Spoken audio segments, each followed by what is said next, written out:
నమస్తే, welcome to Telugu రాజ్యం. నేను సిరి. అమరావతి శాశ్వత రాజధాని అయితే మరి ఒక్కవేళ నెక్స్ట్ దఫాలో జగన్మోహన్ రెడ్డి గారు సీఎం అయితే మరి అమరావతి నుంచి వెళ్ళి పరిపాలన చేస్తారా లేదా అనేది ఇప్పుడు ఒక అంశంగా మారింది. సో దీని మీద స్పందించడానికి మనతో పాటు ఉన్నారు ప్రముఖ రాజకీయ విశ్లేషకులు భరద్వాజ్ గారు. నమస్కారం సార్. నమస్తే సార్.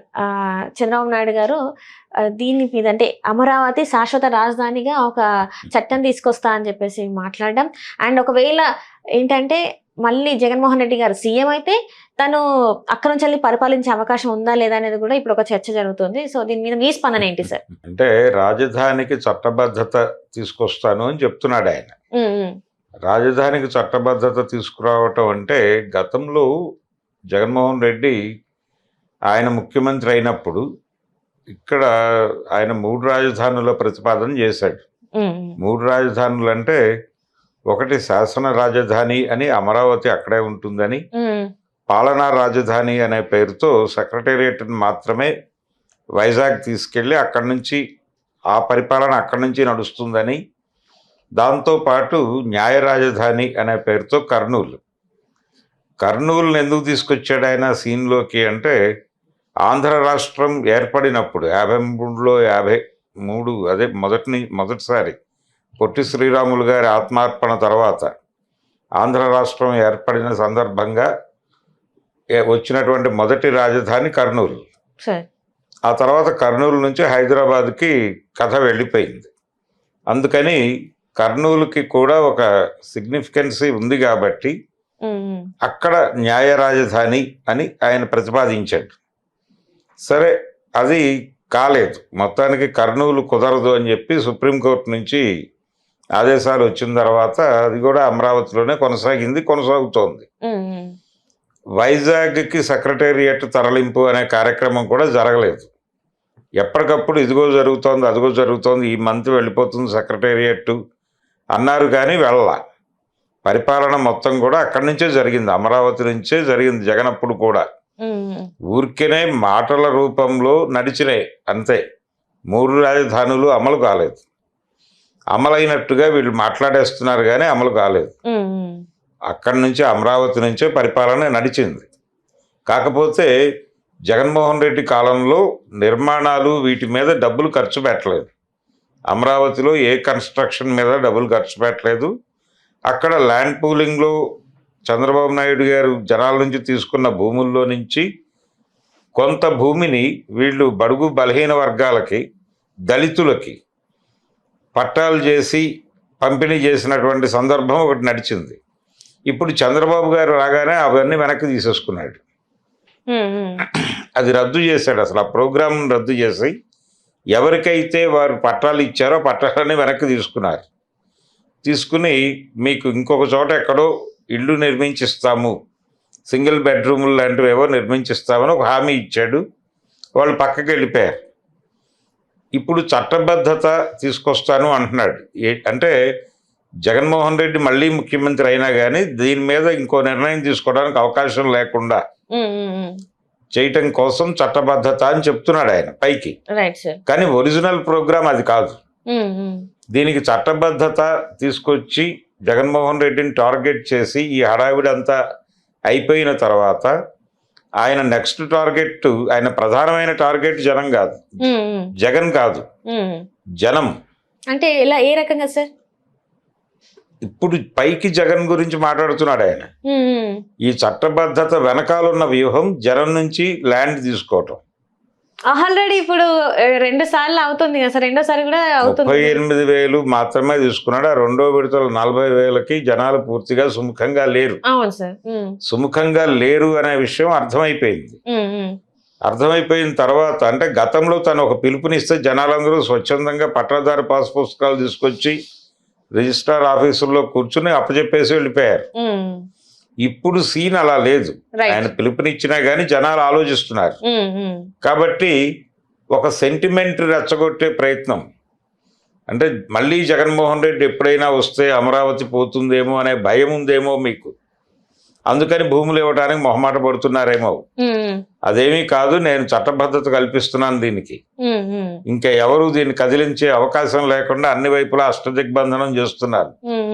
కనుక మీరు నిర్మోహమాటంగా మీ భూములన్నీ తెచ్చి నాకు ఇచ్చేసేయండి, నేను అభివృద్ధి చేసి చూపిస్తాను మీకు అని ప్రపోజల్ పెట్టి జనాల దగ్గర నుంచి భూములు లాక్కోవటానికి ఈ చట్టబద్ధత అనేటువంటి కార్యక్రమాన్ని టేకప్ చేశాడు ఆయన. దాంతోపాటు రకరకాల ప్రకటనలు, రోజుకొక ప్రకటన ఇస్తున్నారు. అమరావతిని అంతర్జాతీయ క్రీడా రాజధానిగా కూడా మార్చేస్తామంటున్నాడు ఆయన, నారాయణ గారు. అవును సార్. అంటే రకరకాలు అక్కడ ఒక వందల ఎకరాల్లో రైల్వే స్టేషన్ కడతామంటున్నారు. ఒక 5-6 ఊళ్ళ భూములు లాక్కునే ప్రయత్నం జరుగుతోంది. ఇలా జనం దగ్గర నుంచి భూములు లాక్కోవటానికి అక్కడ భారీ నిర్మాణాలు మొదలుపెట్టి హడావిడి చేయటానికి ఒక కార్యక్రమం తీసుకుని ఆయన ఈ చట్టబద్ధత అనేటువంటి ఒక ఆయుధాన్ని టేకప్ చేశాడు ఇప్పుడు.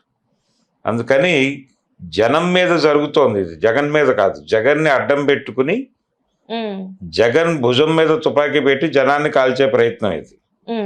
అందుకని జగన్మోహన్ రెడ్డి ఇమ్మీడియట్గా మేలుకొని జనంలోకి వెళ్ళి, బాబు మీ భూములకి ముప్పు వస్తోంది, మీరు ఈ రోజున కనుక ప్రభుత్వానికి భూములు అప్పచెప్పేస్తే భవిష్యత్తులో మీరు ముష్టివాళ్ళుగా మారేటువంటి ప్రమాదం ఉంది అని జనంలోకి వెళ్ళి మాట్లాడాల్సినటువంటి అవసరం ఉంది ఇప్పుడు. పైగా తన భుజం మీద నుంచి తుపాకీ పెట్టి వాళ్ళని టార్గెట్ చేస్తున్నాడు ఆయన. నేను చట్టబద్ధత కల్పిస్తాను, మీరు భూములు ఇచ్చేయండి, ఇదే గోల. కాబట్టి జరగబోయేటువంటి మోసాన్ని జనానికి వివరించాల్సినటువంటి బాధ్యత ప్రస్తుతం ఎన్డీఏ కూటమితో సంబంధం లేకుండా ఉన్న పొలిటికల్ పార్టీలు కొన్ని ఉన్నాయి అక్కడ ఏపీలో. జగన్మోహన్ రెడ్డి గారు వైసీపీ మాత్రమే కాదు, కమ్యూనిస్ట్ పార్టీలు ఉన్నాయి, సిపిఐ, సిపిఎం, న్యూ డెమోక్రసీ, ఇవన్నీ ఉన్నాయి అక్కడ. కాబట్టి వాళ్ళు పట్టించుకుని దీన్ని జనంలోకి తీసుకువెళ్ళి ఈ రెండో విడత భూముల, అంటే రెండో విడత ల్యాండ్ పూలింగ్ అనే పేరుతో ఈ 40,000 ఎకరాలకి ఆయన పెట్టిన టార్గెట్ ఇది మాత్రమే చాలదు, ఇంకొక 20,000 కావాల్సి వస్తుందని కూడా ఇంకో మాట చెప్పారు ఆయన. కాబట్టి జనాల భూములు లాక్కోవడానికి ప్రభుత్వం చూస్తున్నటువంటి ఈ తరుణంలో దాన్ని అడ్డుకోవడానికి కమ్యూనిస్ట్ పార్టీలు రోడ్ల మీదకి రావాల్సిన అవసరం ఉంది సీరియస్గా. వైసీపీ చేస్తుందా లేదా, చేయాల్సిన బాధ్యత ఉంది ఇప్పుడు. ఎందుకంటే ఫ్లోర్లో వాళ్లే ప్రతిపక్షం కాబట్టి, శాసనసభలో వాళ్లే ప్రతిపక్షం కాబట్టి, ప్రభుత్వం చేస్తున్నటువంటి చట్టబద్ధత పేరుతో జనం మీద జరపబోతున్న దాడి, జనం భూములకి పెట్టబోతున్న ఎసరు గురించి జనంతో మాట్లాడాల్సిన అవసరం ఉంది. ఒక్క ఎకరం కూడా ప్రభుత్వానికి ఇచ్చి, ఒక్క ఎకరం ఇచ్చినా ప్రభుత్వం వాళ్ళ జీవితాలను నాశనం చేసేస్తుంది. కాబట్టి ఎట్టి పరిస్థితుల్లోనూ ఏ రకమైనటువంటి భూమి ఇవ్వాల్సినటువంటి అవసరం లేదు.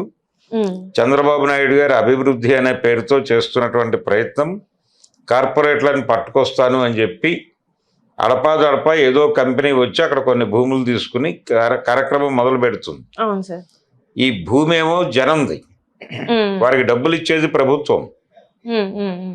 కానీ జనం నుంచి భూమి తీసుకుని కార్పొరేట్లకు ఇచ్చినందుకు గాను చంద్రబాబు నాయుడు గారికి, లేకపోతే ఆయన పురమాయించిన వాళ్ళకి, ఎవరికో ఒకళ్ళకి ఆ కంపెనీలో వాటాలు ఇస్తారు. ఆ పెట్టే కంపెనీలోనే కాదు, అసలు టోటల్గా ఆ కంపెనీలోనే వీళ్ళు భాగస్వాములుగా మారుతారు. మారిన తర్వాత వీళ్ళకి లాభం చేకూరుతుంది, ఆ భూములు ఇచ్చిన వాళ్ళకి చేకూరేది ఏమి ఉండదు. అంటే తన లాభం కోసం జనం భూముల్ని ఎవరికో అమ్మకానికి పెడుతున్నాడు ఆయన. దీన్ని జనానికి ఎక్స్ప్లెయిన్ చేసి, దయచేసి ప్రభుత్వానికి భూములు ఇచ్చి నష్టపోకండి అని ఒక క్యాంపెయిన్ నడపాల్సిన అవసరం ఉంది అక్కడ.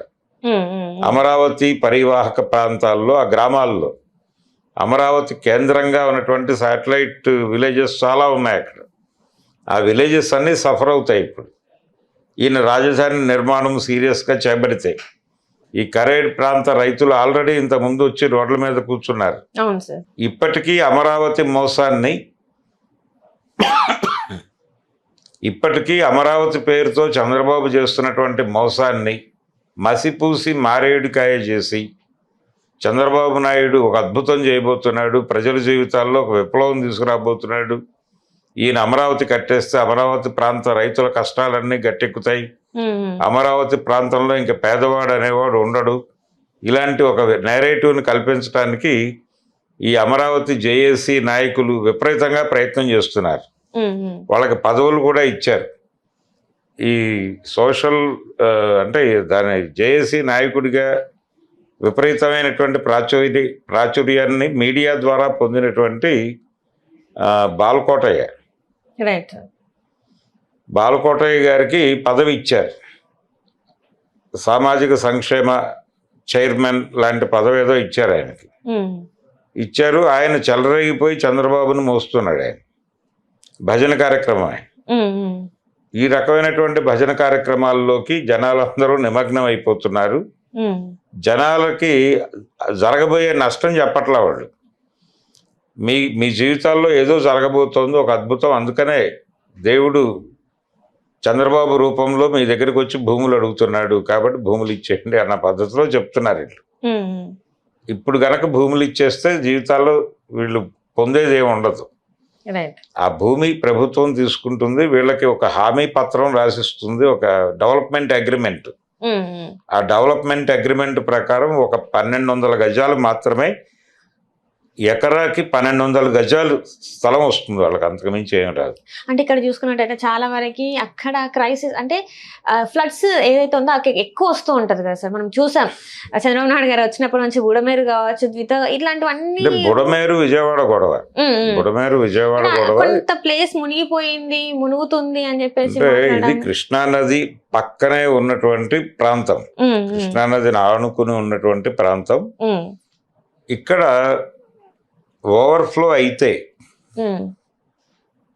అంటే కృష్ణానది విపరీతమైన వరద వస్తే తప్ప సాధ్యం కాదు ఈ యువతలకి రావటం. కాకపోతే లోతట్టు ప్రాంతం ఇది, అందుకని వర్షాలు విపరీతంగా వచ్చినప్పుడు మునగటం అనేది ఉంది ఆ ప్రాంతానికి. ఇప్పటికి మొన్న కూడా భారీ వర్షాల వల్ల మునిగిపోయాయి అని చెప్పేసి, నీళ్లు అన్ని తోడుతున్నారు అని చెప్పేసి వస్తే అలాంటి ప్రాంతాన్ని మరి రాజధాని చేయడం అనేది ఇప్పటికి మీరు సమర్థిస్తారా సార్? మరి అంటే అక్కడ ఒకటి కృష్ణా పరివాహక ప్రాంతం కావడంతో అది మంచి వ్యవసాయ భూమి. ఆ వ్యవసాయ భూమి మొత్తాన్ని కాంక్రీట్ జంగిల్ గా మారుస్తున్నారు. అవును సార్. అది తప్పు.